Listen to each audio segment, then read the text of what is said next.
Everyone who has a quick cooker knows how much time it saves getting meals on the table. But when you're using it every day of the week, it needs a little TLC.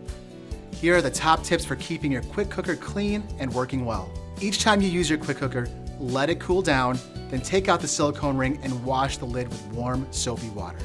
You can put the silicone ring right into the dishwasher with the inner pot. Then, make sure there's no food stuck on the steam release valve cover. And lastly, if it's dirty, wipe down the outside with a damp cloth. After you use the quick cooker several times, the silicone ring can start to take on odors or colors from foods you've cooked. It's hard to completely remove the odors, but you can minimize them by scrubbing the silicone pieces with a baking soda and water paste.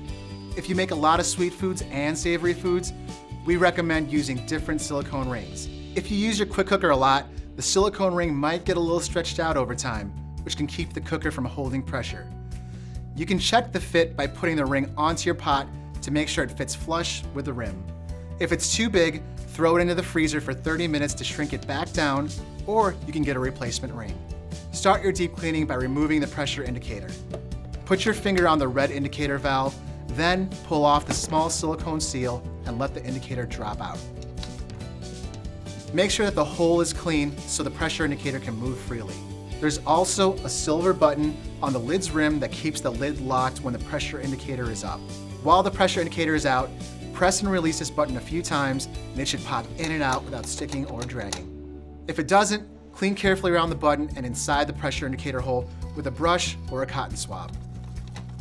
To put it all back together, put the indicator back into the hole with the flat side up and press the silicone seal back on.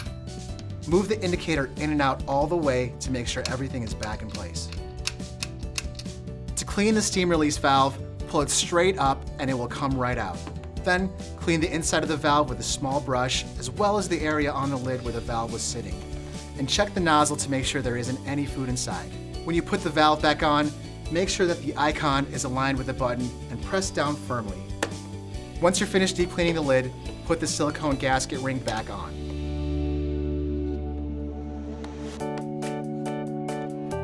It's also important to deep clean the inside, outside, and rim of the inner pot to remove scorched food or residue with a stainless cookware cleaner like Barkeeper's Friend.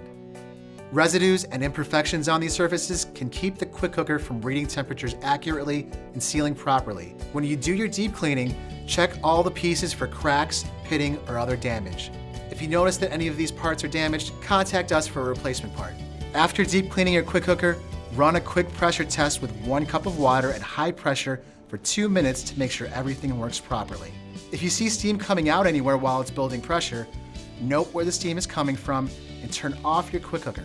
Let it cool completely, then inspect the seals in that area to make sure they were put on correctly and there's no damage. With a little care and cleaning, your quick cooker will last for many meals to come. Thanks for watching.